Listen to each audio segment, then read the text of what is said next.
mais uma aula de cálculo 3, tá certo? Dessa vez a gente vai dar continuidade ao que a gente terminou na aula passada, falando um pouco mais do apanhado histórico. Que foi, a gente viu, no final da aula passada, a gente viu na última videoaula, a questão de curvas regulares e como definir ângulo entre curvas regulares. Então a gente tem duas ferramentas agora, que é ângulo e a questão da reta tangente, certo? E na Grécia Antiga, eles não tinham uma noção bem definida do que seria ângulo e reta tangente. Inclusive fazia parte do trabalho deles buscar essa definição. Tá? Além disso, eles conheciam poucas curvas. Eles tinham as cônicas de Apolônio, a espiral de Arquimedes, que eu destaquei ela pela seguinte propriedade. Como é que a gente vai definir, como é que Arquimedes definiu sua espiral? Ele usou um conceito que ficou conhecido como uma noção cinemática para definir curvas, tá? Que é usada até hoje. Por isso a nossa noção de velocidade, aceleração. Então, perceba que a nossa linguagem de curvas tem muito a ver com a questão de cinemática. Tá? E Arquimedes definiu o seguinte: como é que se constrói a espiral de Arquimedes? Pense num segmento de reta no plano com ponto fixo, tá? Uma extremidade fixa. Esse aqui é o segmento.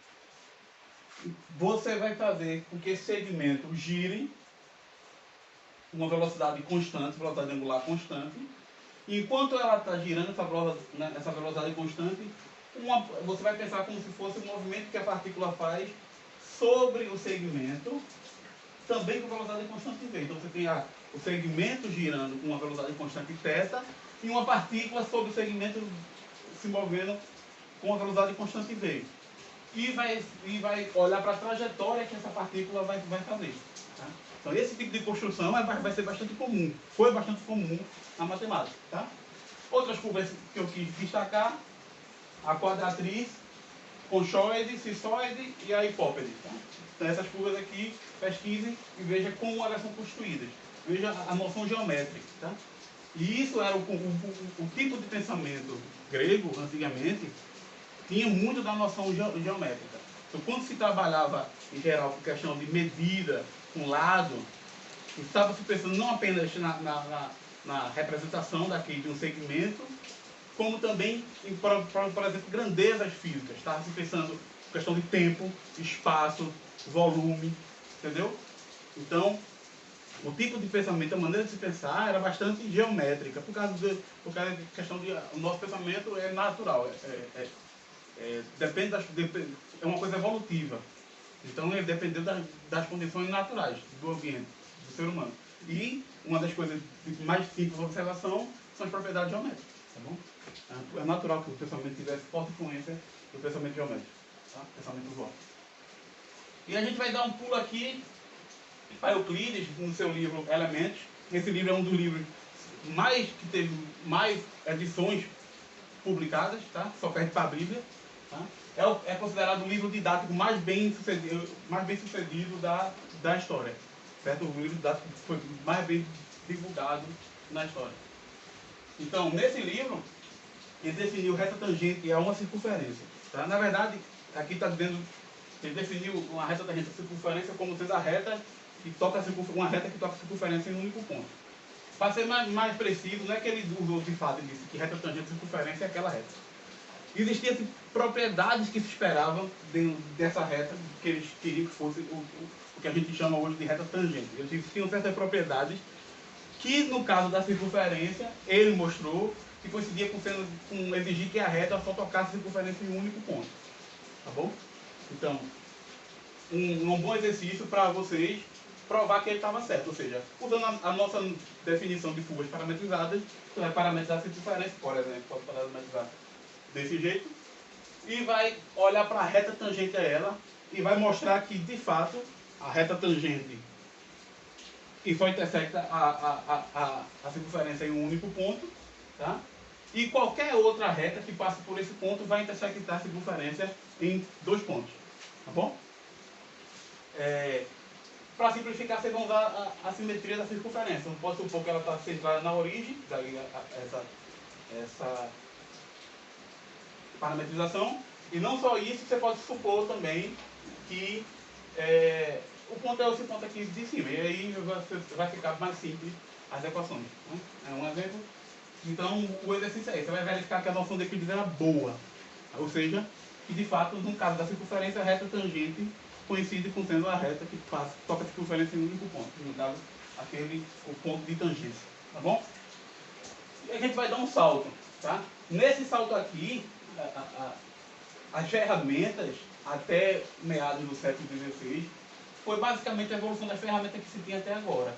O princípio da exaustão de grandeza, que eu vou falar um pouquinho mais daqui a pouco, e que está bem explicado, está melhor explicado na primeira videoaula de cálculo 1. Então, quem quiser mais curiosidade, lá atrás é rapidinho e tem algumas informações históricas legais, que também eu considero legal. Tá bom? Então, a gente vai dar um salto e vai aqui para meados do século XVII, tá? Onde eu vou destacar Roberval, com o trabalho dele de 1638, e Torricelli, com o trabalho dele de 1644, onde eles usaram esse tipo de construção cinemática, que nós chamamos de método cinemático de Arquimedes, para traçar retas tangentes a certas curvas dadas, entre elas a cicloide. Como é que se definia a cicloide? Uma maneira simples de construir a cicloide é o seguinte: suponha que eu tenha uma circunferência, aí eu posso posicionar ela, certo? Uma roda. Tá? E eu fixo um ponto dessa roda. Tá? Eu vou fazer essa circunferência rodar, e aqui eu vou supor tudo, que ela não vai patinar, nem nada. Eu vou fazer a circunferência rodar sobre um plano, tá bom? E enquanto isso eu vou observar o movimento que essa partícula faz. Então, à medida que eu vou andando, a partícula vai se movendo. E esse traço, esse movimento dela, é o que a gente vai chamar de cicloide, tá bom? Então, a parametrização da cicloide é dada pode ser dada, tá? Por RT seno de T, R1 menos cosseno de T. Onde T pertence ao número reais, está variando todos os números reais, e o R maior que zero, tá? Perceba que aqui só está representado a parte quando T está entre 0 e 2π, tá? Ela continua fazendo a mesma coisa. Então, o ponto vem, faz isso, como se a roda estivesse aqui, o ponto aqui embaixo, ela vai repetir o movimento. É um movimento cíclico, tá bom? Sua derivada é dada por R, que multiplica 1 menos cosseno de T, e R seno de T. E ela vai ser, portanto, ela vai ser regular para todo T diferente de 2π. Para isso aqui ser zero, para esse vetor ser obviamente diferenciável, porque função trigonométrica. E ela para o vetor velocidade ser nulo, teria que 1 menos cosseno de t ser igual a zero, ou seja, cosseno de t ser igual a 1, e seno de t ser igual a zero. Tá? Então isso vai ocorrer quando eu tiver um múltiplo par de π. Tá? 2π, 4π, 6π, menos 2π, menos 4π, menos 6π, tá bom?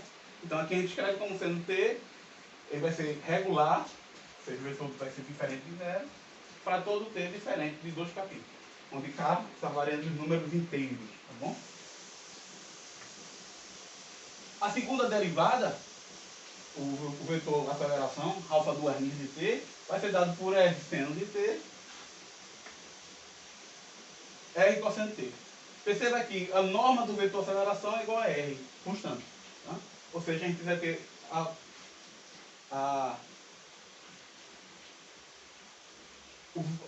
cicloide tem uma curva cuja aceleração é sempre constante, tá bom?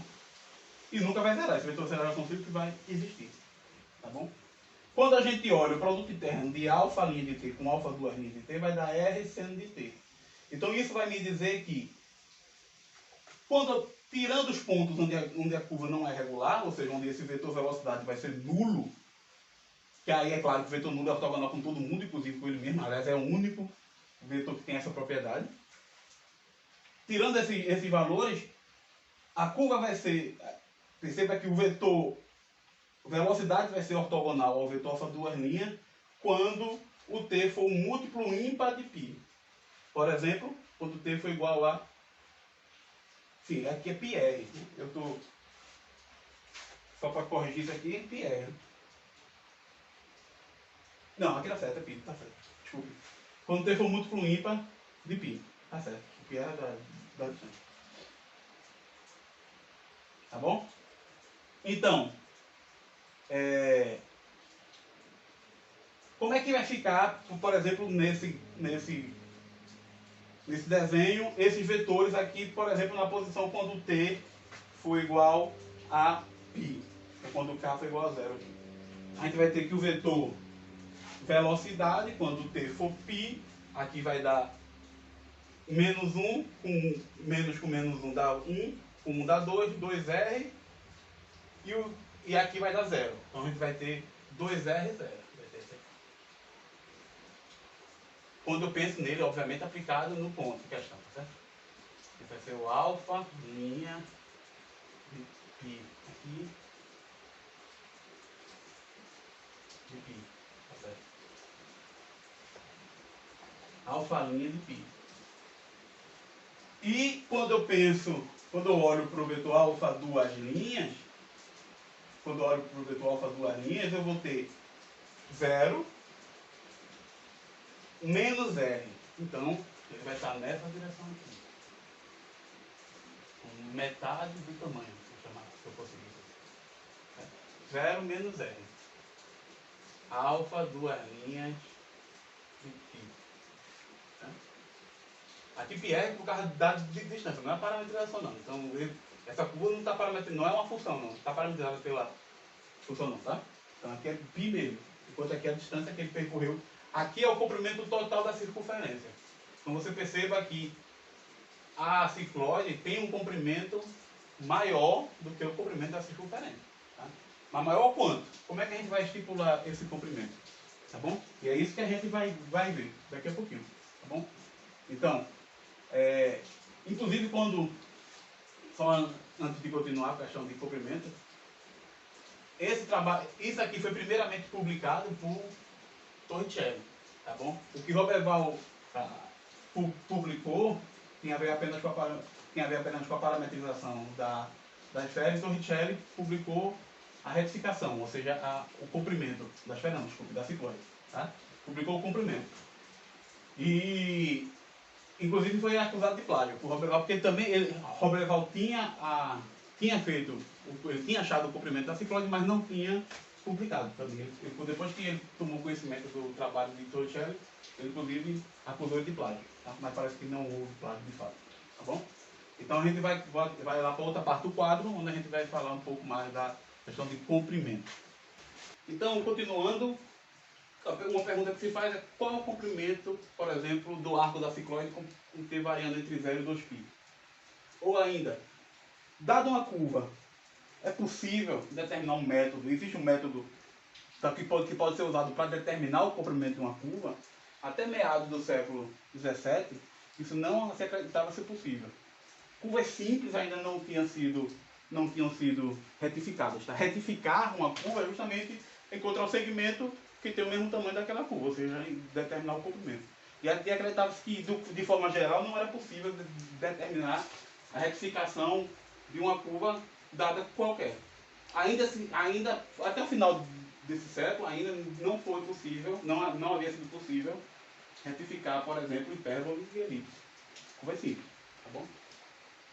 E aí, a gente vai ter um papel aqui do infinitesimal, nessa retificação de curva, em um trabalho publicado por John Wallis em 1655. Se eu não me engano, é Aritmética Infinitorum, o nome do artigo, tá bom? E aí, só para falar um pouco da história desse infinitesimal, isso aqui já é o começo da noção de limites. Ainda não existia a noção de limites nesse tempo, tá? Então as coisas ainda eram muito vagas, eram definidas de uma maneira ainda pouco precisa e bastante intuitiva, usando bastante intuição. Então, como é que surgiu essa necessidade? De onde vem essa necessidade? Então eu vou fazer um apanhado histórico, como eu falei na outra parte do vídeo. Está melhor explicado, está melhor falado, questão de data e fatos. Na primeira videoaula de cálculo 1, tá bom? E o que eu queria falar é o seguinte: a gente vai olhar isso aqui, vamos voltar para a Grécia Antiga, inclusive antes de Euclides, tá? Alguns séculos antes, dois séculos antes, mais ou menos, de Euclides, com a questão dos pitagóricos. Até essa época, lembre-se que grandeza é a questão de tamanho, de medida. Você tem grandezas e naturezas distintas, por exemplo, volume e metro. Você não vai comparar, né? Volume e comprimento, desculpa. Você não vai ficar comparando o que é maior, 1 metro ou 1 litro, entendeu? Mas, dadas duas grandezas de mesma natureza, ou seja, que a comparação de medidas delas sejam válidas, se acreditava até mais ou menos na época de Pitágoras que se eu tenho duas medidas quaisquer, e aí isso era traduzido como segmento. Então, dado dois segmentos, do segmento A e o segmento B, eu consigo fazer, existe um número N, que eu vou somar A com A, vou colocar A, depois A, N vezes. Existe um outro número M, que eu vou colocar B, depois B com ele, M vezes, de modo que o tamanho vai ser igual no fim. Ou seja, como se fosse a ideia de múltiplo. Existe um múltiplo desse tamanho e um múltiplo inteiro, obviamente, desse tamanho, que vão ser iguais. Isso é a mesma coisa de dizer que eu consigo recuperar um a partir do outro. Ou seja, dado um segmento qualquer e dado outro, existe um terceiro que cabe tantas vezes nesse e tantas outras vezes nesse aqui. Tá bom? Consigo meio que recuperar. Essa é a ideia de medidas comparáveis, tá? Ou comensuráveis. Você consegue a ideia de medir uma com a outra. Comensuráveis, tá? Até que, estudando triângulos, provavelmente foi ao estudar a questão dos triângulos retângulos, descobriu-se que existiam medidas não mensuráveis, vamos chamar assim, tá? Ou seja, você conseguiria, por exemplo, estudando o triângulo de lado retângulo, lado 1 e 1, os catetos 1 e 1, você vai ter diagonal raiz de 2. Que independente do número de vezes que eu somo raiz de 2 e do número de vezes que eu somo 1, eu nunca vou obter uma igualdade, tá? Isso significa, isso já começa a trazer a questão do número de infinitos, somente a questão do segmento cabendo dentro desses aqui e que cabe dentro desses aqui. A questão da divisibilidade, da comparabilidade.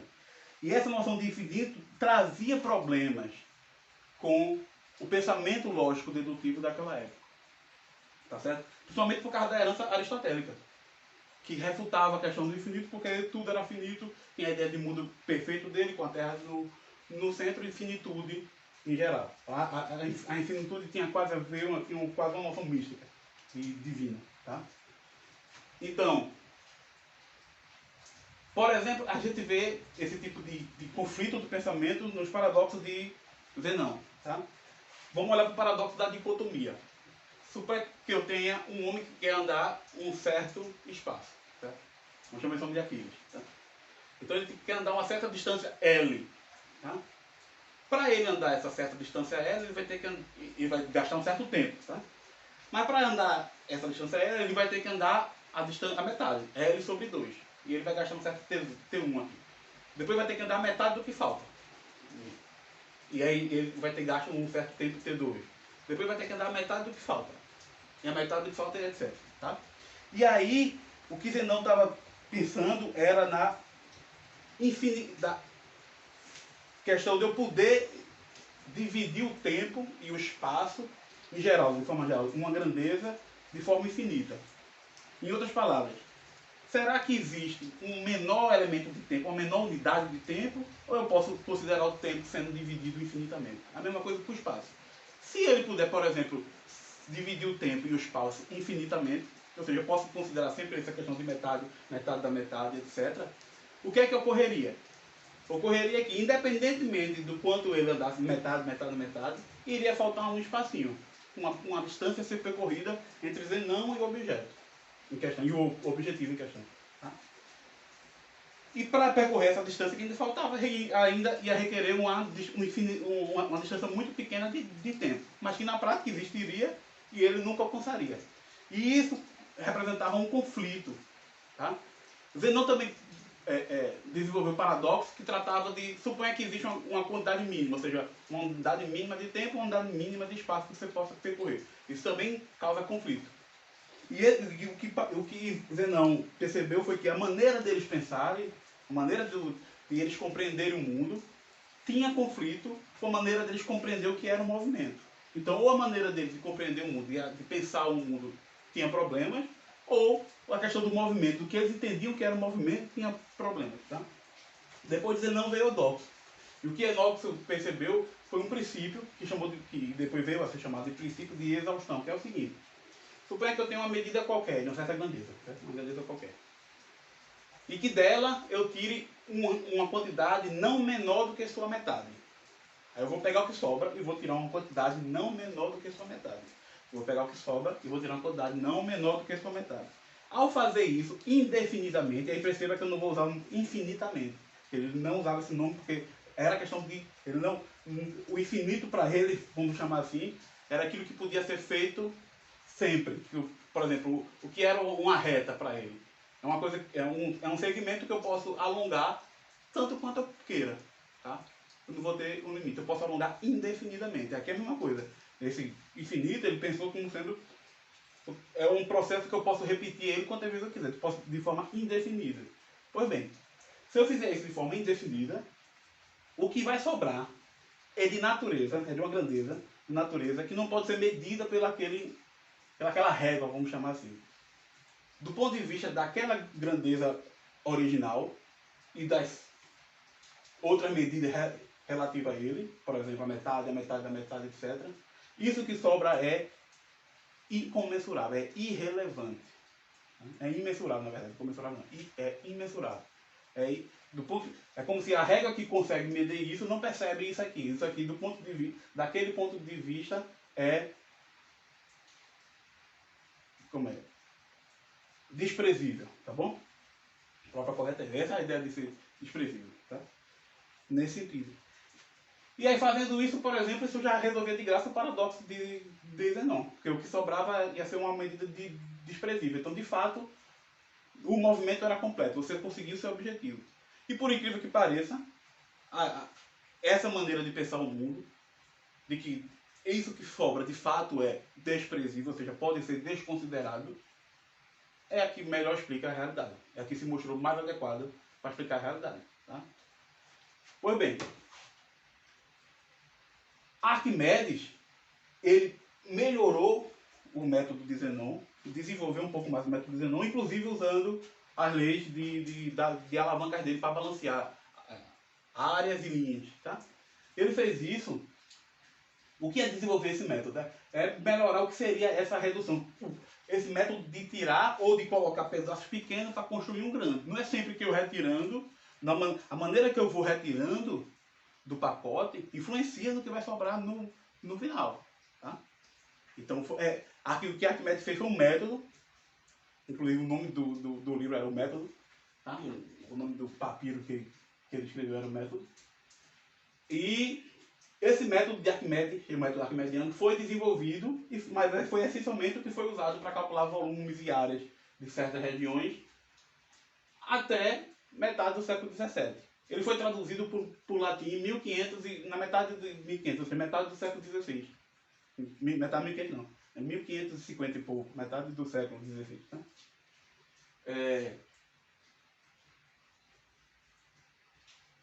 Quando eu destacando, o que é que o Wallace usou? O Wallace usou essa ideia de infinitesimal, que inclusive já tinha sido usada por Kepler, inclusive quando calculou integrais de certas funções trigonométricas, seno ao quadrado de certas coisas, de certos ângulos, que ele precisava para estudar os movimentos. Tá? Então ele usou muitas das integrais trigonométricas, Kepler já tinha desenvolvido algum método, tá? Que usava essa ideia de infinitesimal, que tem a ver justamente com esse princípio de exaustão, que compõe e que pode ser botado, e dependendo da maneira que você vai pegar esses infinitesimais e construir, você vai obter o maior, tá? A medida do maior. Tá bom? E aqui o Wallace, já na intuição de retificar curvas, ele aproximou o ar localmente, quando a gente vai olhar para o comprimentozinho, aqui a gente dá um zoom, por um segmentozinho, um pequeno deslocamento. Tá? Então ele queria ele queria aproximar certo comprimento do ar por um pequeno deslocamento e somar tudo. Inclusive, por exemplo, na época dele nem existia o símbolo de integral que a gente usa hoje. Estava tudo muito no começo, não existia questão de limite. Então, a maneira de você escrever isso se baseia muito na intuição, principalmente argumentos geométricos. Tá? Então, o que é que ele fez? Olha, se eu for muito próximo, tá? O que é um elemento de arco? Um elemento de arco é o pequeno deslocamento. É o quanto, no ponto, você vai pensar o seguinte. Eu tenho um certo deslocamento e eu vou me aproximar daquele ponto. Dizer o quanto ele está se deslocando. Seria o quanto ele se desloca meio que parado no ponto. Na verdade, o quanto ele se desloca ali na vizinhança do ponto. E ele percebeu que esse pequeno deslocamento poderia ser aproximado por um pequeno deslocamento. Ou seja, aproximado não, poderia ser descrito como sendo uma função do pequeno deslocamento horizontal, pequeno deslocamento vertical. Já que, por exemplo, aqui no caso foi plano. For de curvas espaciais, vai entrar outra coordenada. Tá bom? Então, no caso de uma curva plana aqui, você tinha que esse elemento de deslocamento, vamos chamar assim, que é o elemento infinitesimal de arco, vai ser dado por esse elemento de deslocamento horizontal e esse elemento de deslocamento vertical. Isso para um dado ponto alfa de t. Isso eu estou considerando para um dado ponto da curva. Aqui esse alfa de t traz a ideia da curva ser parametrizada e não é verdade. Isso aqui não é feito para curvas parametrizadas. Tá? Correto aqui seria um ponto P, X e Y na curva. Tá? Aí vamos deixar assim. E aí o que é que o Wallace fez? Ele considerou essa questão de deslocamento. Tá bom? Ele chamou isso aqui de elemento deslocamento infinitesimal. Tá? O elemento infinitesimal. Tá? Então aqui eu tenho, vou dar o nome de d-alfa de t, tá? Questão de deslocamento, tá? Ele vai ser dado por raiz quadrada do deslocamento horizontal, o deslocamento infinitesimal horizontal e o deslocamento infinitesimal vertical. Tá bom? E aqui volta de novo a ideia cinemática. Pense que eu tenho um móvel, um objeto móvel, e eu sei a cada instante t a velocidade dele. Em cada instante t eu tenho a velocidade dele. E eu quero descobrir o quanto ele anda entre dois intervalos, A e B. Então temos dois intervalos A e B, que eu vejo, começa em A, vou deixar até quando o tempo for igual a B, eu paro e vejo o quanto ele andou. Tá? Qual foi o deslocamento total dele, desse objeto.